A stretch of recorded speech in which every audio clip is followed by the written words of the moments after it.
Je m'appelle Loïc, j'ai 35 ans, j'ai bientôt 12 ans de gendarmerie et je suis mécanicien cellule et moteur au sein des forces aériennes de la gendarmerie. Je m'appelle Stéphanie, je vais avoir 38 ans à la fin de l'année et ma fonction, je suis mécanicien avionique de bord.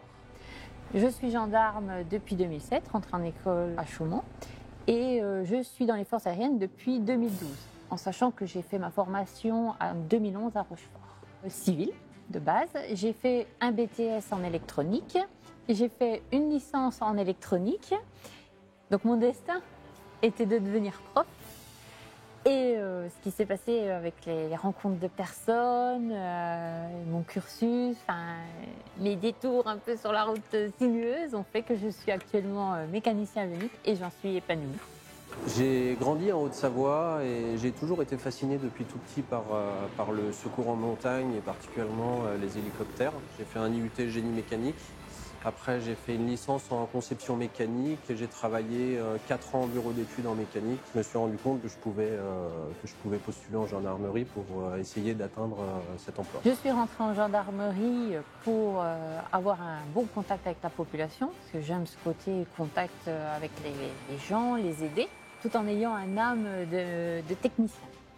Donc je voulais devenir TIC. Ce qui s'est passé, c'est que j'ai rencontré un mécanicien avionique qui, lui, a vraiment ma spécialité en tant qu'électronique.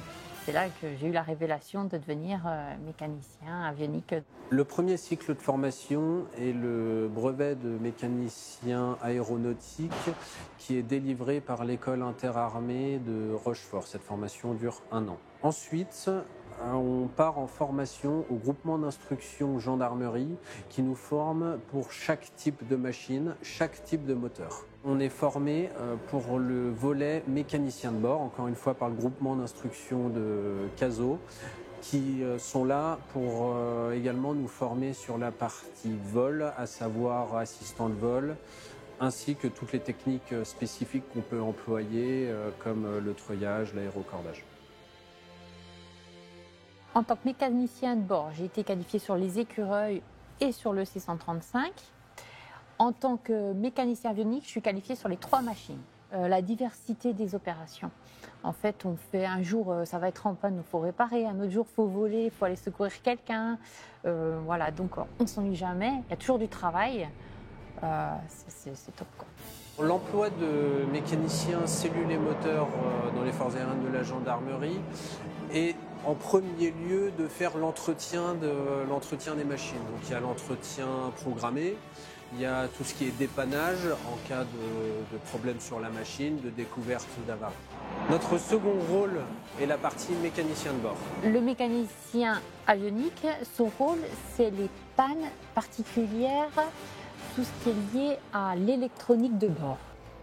En fait, un mécanicien, en général, peut faire certaines recherches de panne. Mais du moment qu'il faut une valeur de mesure en tension, en ampères, là, c'est le mécanicien avionique qui est le plus compétent pour faire recherche de panne. Le mécanicien de bord Delta, il peut le faire. Mais un mécanicien avionique, lui, va faire la recherche de panne, faire des mesures de tension sur la machine. La relation entre pilote et le mécanicien est très particulière parce que c'est une relation de confiance qui doit s'instaurer entre les deux. Il y a à la fois de la confiance, à la fois du contrôle croisé, comme le treuillage, où on va faire du guidage. Le pilote va avoir uniquement notre voix comme guidage. Le lien qu'il y a entre le pilote et le mécanicien de bord, c'est déjà une confiance mutuelle. En treuillage, le pilote va perdre de vue ce point et c'est les yeux du mécano qui va l'emmener, qui va le diriger avec notre phraséologie. On va l'emmener sur ce point.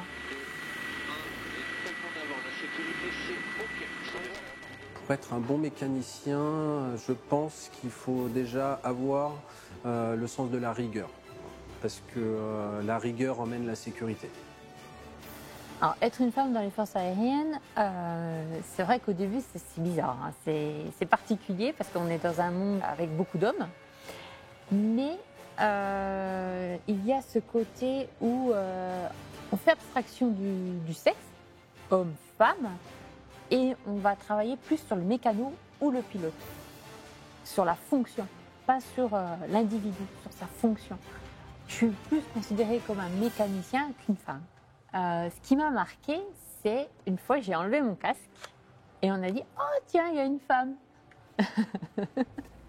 Voilà, c'est ce qui m'a marqué. Ben oui, je suis une fille et je suis fière. Je dirais que le chemin pour arriver à un emploi comme mécanicien aéronautique au sein des forces aériennes est relativement long, mais il est accessible. Pour ma part, ça m'a pris plusieurs années, mais je suis complètement ravi de l'emploi que j'ai aujourd'hui. J'ai réussi à obtenir l'emploi qui me faisait rêver quand j'étais un petit garçon. Donc je suis content de ça. Ce métier est ouvert pour moi à tous. Tous ceux qui ont envie, tous ceux qui veulent se donner à 100%, ils peuvent le faire. Même si on n'est pas technicien à la base, on peut le faire parce que maintenant on est formé en école. Ensuite, tout ce qui est partie mécanicienne bord, on est formé par des gens de chez nous qui connaissent le métier, qui font ça depuis des années. Donc, il faut, pour faire ce métier, je pense qu'il faut se donner à 100% et se lancer, pas dire ouais, c'est pas possible, je peux pas le faire. Bah si, on peut le faire, on peut y arriver.